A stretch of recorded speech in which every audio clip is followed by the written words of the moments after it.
And the biggest influence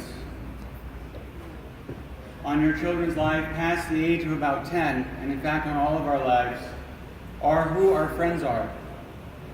So much so that even the Prophet ﷺ said that be careful who you take as a close friend, because you are on the deen of your friends. And indeed, we find that we are as our friends are. If you tell me about your friends, I can tell you about you. The mistake that we make sometimes as parents, though, is thinking that just because our kids are at home and they're still living with us, that we are still the biggest influence in their life. But again, past the age of about 10, we find that there is a shift and that youth become more influenced and concerned with what their friends think, even though they may tell you something differently at home. And we have to take a close look at who those friends are so that we nurture those friendships and help them become positive influences in their life. Much in the same way, if one of us wanted to have a vegetable garden, we wouldn't randomly go to a store that sold seeds, close our eyes, pick out packets of seeds, and then go home and throw the seeds on the ground. Chances are we'd end up with a mess, and certainly not a vegetable garden. Rather, you go to the store, you carefully select the seeds you want so that you actually get vegetables, and then once you've planted those seeds, you nurture them. The same is true when we start to look at choosing friends for our kids. And I say choosing friends very cautiously because, of course, you can't specifically choose who your kids will be friends with, and this is one of the mistakes we often make. I'm very good friends with Brother Muhammad. Brother Muhammad is a good family. I like his kids, so I tell my kids, you be friends with Brother Muhammad's kids. But what happens when my kids don't like Brother Muhammad's kids? Well, that's life. Not everybody likes everybody else. And even if me and Brother Muhammad are the best of friends and we grew up together, it doesn't mean my kids are going to like his kids. And too often we end up forcing our kids, or trying to, or imagining that they'll be best friends just because we keep going over to Brother Muhammad's house all the time. The reality is, we like different people, and that's okay. But what we need to do is, number one, expose our kids to a lot of other Muslim kids so they have choices to make. Send them to camp, bring them to the masjid, enroll them in an Islamic school, bring them to the weekend school. Look for as many different opportunities as you can to expose your children to other Muslim children. Out of all of the Muslim children that your kids are exposed to, they'll like some of them. And you'll like some of them. And if you're lucky, there's going to be some overlap where the ones that your children like are the same ones that you like. And then you need to do everything in your power to foster those relationships. If that means driving them across town, then do it. Because it's that important that your children have good Muslim friends. Friends that you approve of, but friends that they also like. The other side of friendship are the imaginary friends. And most of us have hundreds or thousands of imaginary friends. These are all of our social media friends.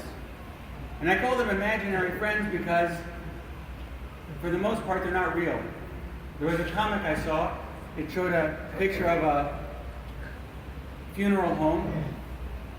There was seating for about 200 people in it. And at the front there was the priest and one other man and the coffin. And the man is saying to the priest, you know, it's funny, I expected there to be a lot more people here. He had over 200 friends on Facebook. The reality is that those friends don't do much for us other than harm us. We'll be talking more later about self-esteem, but something that impacts so many of us is having low self-esteem. And it doesn't help when we post something online and then we're waiting and hoping that we get some likes, we get some people to post a positive comment to improve it. And we know it's becoming epidemic because of the number of selfies we see online. These are pictures you take of yourself. And I've always thought, really, what could be more lonely than not even having a single person that you could say, here, could you take a picture of me for me? That you have to take your own picture because somebody else can't even be bothered to take a picture for you. And there's all kinds of studies, by the way, showing that there's problems with people who post too many selfies, that they have some issues that are going on. And too often we find that issues of cyberbullying can happen much more readily online, because everything there is permanent, and people start to base things about themselves and their thoughts about themselves and what they're going to do based on what they see online. And so we really have to make sure that in our children's lives, their friends are real friends, people they actually spend time with face to face. And again, that those are positive friends that you as parents approve of and that your children enjoy spending time with. The reality is, if you don't choose positive influences, positive mentors for your children, Shaitan has already signed up for the job. And believe me, he's doing a lot of work. It's really not a question of if your children have mentors and those that are influencing them besides you. The only question is who.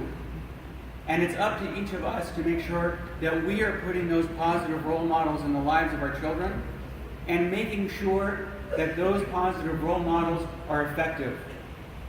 That's key. We can't just say, oh, but I live in a good community, mashallah, we have an amazing imam here, and he's a role model for my kids. But my kids never have any interaction with him. Or I have to drag them screaming to the masjid.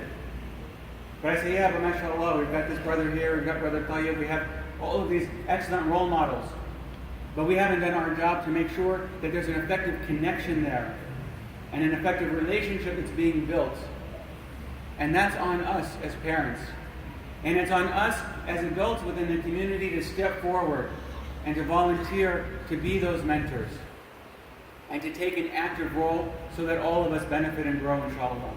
Assalamu alaikum wa rahmatullahi wa barakatuh.